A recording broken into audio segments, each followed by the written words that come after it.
Hi, and welcome to the second part of this lesson on developing your sense of power. We've just spent a lot of time talking about the conundrum of having a low sense of power and how it directs our behavior when we're in a high power role. We talked about how that allows us to use power in a self-protective or defensive or reactive way, leading us to abdicate our responsibilities or using our power really harshly. And so in this class, we're going to talk about why. Why does that happen? Well, one of the things we have to think about is that, well, first of all, we talked about Jonathan Haidt's work earlier in the other class, the elephant and the rider, that so much of our mind, so much of us is unconscious emotions, and that our emotions really very much, more than we care to admit, direct our behavior, even when we're not aware of it happening. And so when we're in a low power moment, when we feel low power, we feel weak, we feel afraid, our emotions are in control, right? You think about that. That's like a classic fight, flight, or freeze moment when our emotions take over. And that's again, that's normal, but in a high power role, it gets really messy. So what's happening there is that we assign different weights to negative and positive emotions, right? We talked about high rank. High rank creates feelings of disinhibition, of freedom, gives us a general sense of well-being. But low rank feelings, low power feelings, right? They are more salient, they're stronger, they're more compelling. So fear, anxiety, anger, depression, right? These are connected to our limbic system, right? The area of the brain in charge of sort of managing emotion and forming memory. This is ground zero for our instinctual fears and motivation. And so under threat, right, whenever we feel threatened, like in a low rank state, our limbic system takes over. This is our emotional brain, and it kicks into gear.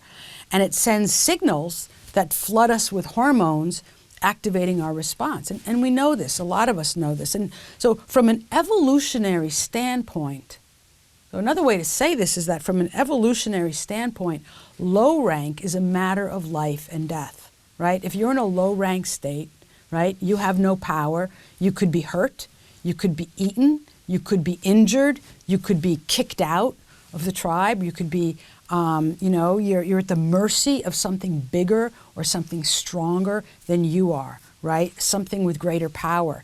And so this is the classic flight, freeze, or fight moment. So now, even if you're not physically threatened, being in a low rank state still sends those messages to the brain, right? Like you're still going to respond with that same sense of urgency, right? So if you get an email that's really hostile, or someone gives you a demeaning look, or someone criticizes you or challenges you in public, you're going to have that same reaction. So your low rank feeling is still going to be there. And so those emotions associated with low rank, whatever they may be, that outrage or fear, anger, depression, they're telling you that this is danger, right? And so they're going to take over. They're going to block out anything else that's happening. And across many domains, psychologists have described this dynamic, right? And they call it the negativity bias. Roy Baumeister, in an article called "Bad is Stronger Than Good," he talked about it, this negativity bias, and he says, negative emotions are stronger, negative events, negative memories will always take precedent over positive ones, right? We remember when someone criticizes us, we remember that a lot. We have more words for negative experiences than positive ones. If someone says to you, hey, I want to give you some feedback, we're going to be like, uh-oh, what did I do, right? We're more likely to think, uh-oh, what did I do, than, oh, good, I'm going to get some great feedback, right? So we're really primed towards the negative experiences. And again, the reason for this is evolutionary, because we need to be alert. We need to be alert to danger. So we're always going to sort of prioritize what's dangerous. So this is why that low sense of power is going to be so overriding to us, right? So when you have this low sense of power, you're more likely to react in that emotional way, right? So low power, we have low power feelings and we have high power feelings, or low sense of power and high sense of power. And the low sense of power results in certain behaviors, and a high sense of power results in other kinds of behaviors. So let's think about that for a moment. If you're in a high sense of power, you feel good about yourself. You don't feel threatened. You feel well.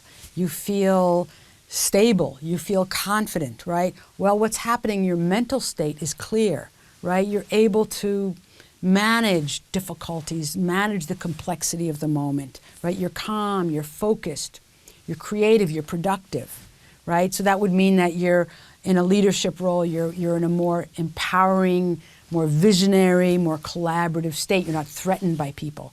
But if you're in a low sense of power, right, what's happening there? Well, you're shut down. You're fearful, you're frightened, right? You're in that fight-flight mode. So that means that you're not able to really think with clarity. You're not able to sort of contemplate the complexity of the moment. You're not expansive, right? So how do you behave? Well, you're going to be much more likely to be controlling or protecting, or overly, maybe you're going to be overly compliant to make sure that, you get it right, to please people. Maybe you're going to behave arrogantly or superior to compensate or to sort of fight back, or you'll be conservative and protective, micromanaging. So you get the picture that high power feelings results in high power behaviors, and low power feelings results in low power behaviors. So, and again, we see this all the time. So if there's a leader who's reactive, as low power feelings, and they get criticized, they may react aggressively or defensively. They don't want to hear any feedback.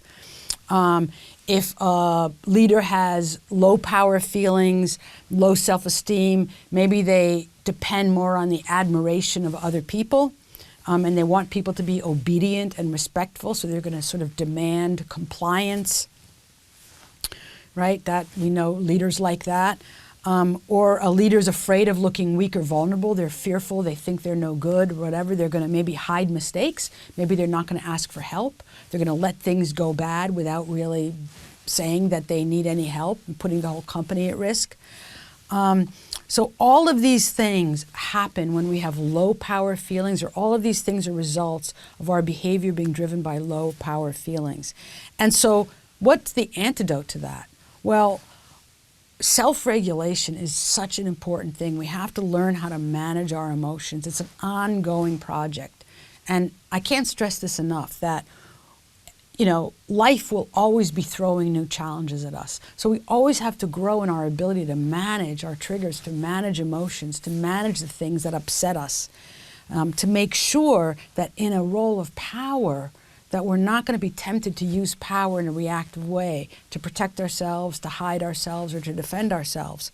And so I want to just call out a few key ways to do it. And there's a lot more about this. There's a whole class on this. But just first of all, develop strategies for working with stress, triggers, and reactivity. This is really important. This is why leaders have coaches. This is why people go to therapy. This is why people meditate, right? That they understand, like, what can I do to maintain my regulation and maintain my balance and my poise?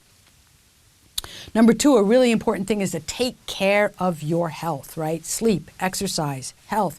You're way more susceptible to stress.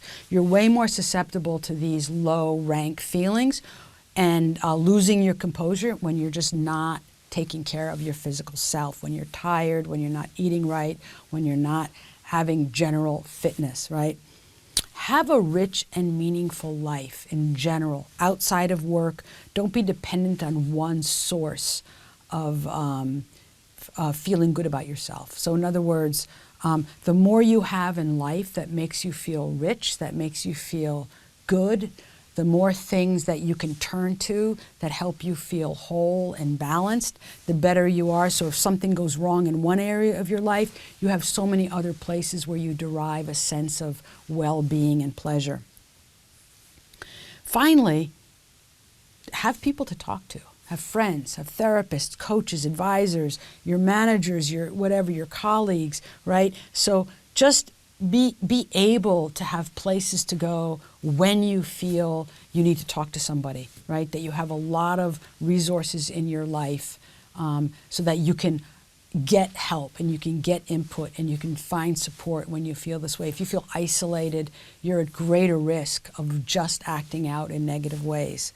Now, last thing I just want to say is that these strategies that I just talked about how to meet the moment when you're triggered, these are more, let's say, momentary things you can do, but there's a deeper thing you can do as well, right? We can work more ongoingly on growing our sense of power, right? And addressing any lingering feelings of inferiority that we have or lack of confidence that might plague us.